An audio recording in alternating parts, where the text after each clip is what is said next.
নমস্কার, আমি স্বপন ইভিএম নিউজে আপনাদের সকলকে স্বাগত। ছোট্ট একটা সংবাদ, যে ছোট্ট সংবাদটা আমার মনে হয়েছে আমার দর্শক বন্ধুদেরকে দেওয়া উচিত এই সময়। কেন নরেন্দ্র মোদী, অমিত শাহ পশ্চিমবাংলায় মমতা ব্যানার্জির বিরুদ্ধে কোনো কড়া পদক্ষেপ গ্রহণ করতে পারছেন না, সে বিষয়ে কিছু কথা এতদিন কানাঘুষো শোনা যাচ্ছিল। এবার সেই ব্যাপারে কতগুলো গুরুত্বপূর্ণ তথ্য আমাদের কাছে এসছে, আমরা সেই বিষয়টা নিয়ে আজকে আলোচনা করব। মানুষের মনের মধ্যে একটা বড় ক্ষোভ তৈরি হয়েছে এবং ক্ষোভটা দানা বাঁধছে ক্রমশ, এবং সেই ক্ষোভ ক্রমশ শক্তিশালী হচ্ছে। ক্ষোভটা হচ্ছে কার বিরুদ্ধে? নরেন্দ্র মোদী আর অমিত শাহর বিরুদ্ধে। সাধারণ মানুষের বক্তব্য, একটা বড় অংশের সাধারণ মানুষ, মধ্যবিত্ত মানুষ, তাদের বক্তব্য নরেন্দ্র মোদী এবং অমিত শাহ কার্যত মমতা ব্যানার্জির বিরুদ্ধে কোনো রকম পদক্ষেপ নিচ্ছেন না, তারা কার্যত নিশ্চুপ হয়ে রয়েছেন।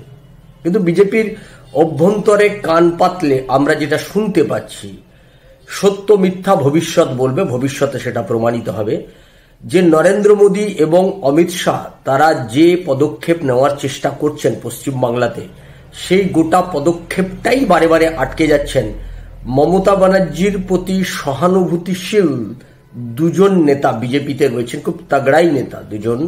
একজনের নাম, তিনি একজন গুরুত্বপূর্ণ মন্ত্রী, নীতিন গডকরির নাম, আর একজন রাজনাথ সিং। এই দুজন নেতার নাম, যে দুজন নেতার নাম পাওয়া যায় যারা কিনা মমতা ব্যানার্জির সঙ্গে যাদের একটা ভালো সম্পর্ক রয়েছে, তৃণমূল কংগ্রেসের নেতাদের সঙ্গে যাদের সখ্যতা রয়েছে, এই দুই নেতার কারণেই নাকি এটা বিজেপির নিচু তলার কর্মীদের মধ্য থেকে যা খবর পাওয়া যায়, যে এই দুই নেতা তাদের এই বাধা দানের জন্যই নরেন্দ্র মোদী, অমিত শাহ তারা তীব্র বাধা দান করছেন এবং মমতা ব্যানার্জির বিরুদ্ধে কোনো রকম পদক্ষেপ করার ক্ষেত্রেই তাদের একটা ভূমিকা থাকছে। মেঘের আড়ালে থেকে কার্যত তারা এই রক্ষাকর্তা হিসেবে, মমতা ব্যানার্জি রক্ষাকর্তা হিসেবে এই দুই নেতার নাম শোনা যাচ্ছে, যেটা খুব দুঃখের।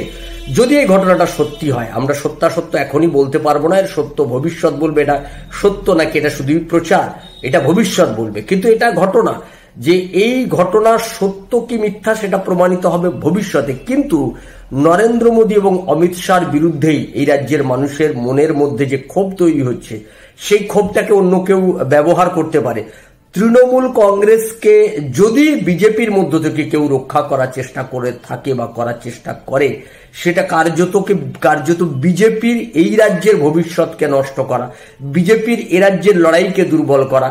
এটা সেই নেতারা যত তাড়াতাড়ি বুঝবেন সেটা ভালো।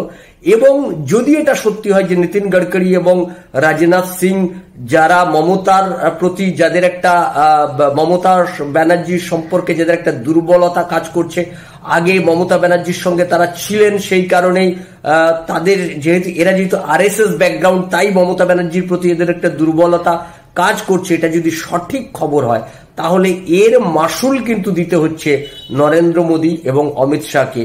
রাজ্য বিজেপির ওপর মানুষের ততটা ক্ষোভ নেই, কারণ রাজ্য বিজেপি খুব অনেস্টলি লড়াই করছেন। শুভেন্দু অধিকারী, সুকান্ত মজুমদার, দিলীপ ঘোষরা, এরা অনেস্টলি মমতা ব্যানার্জির বিরুদ্ধে লড়াই করছেন, এই ব্যাপারে কোনো সন্দেহ নেই।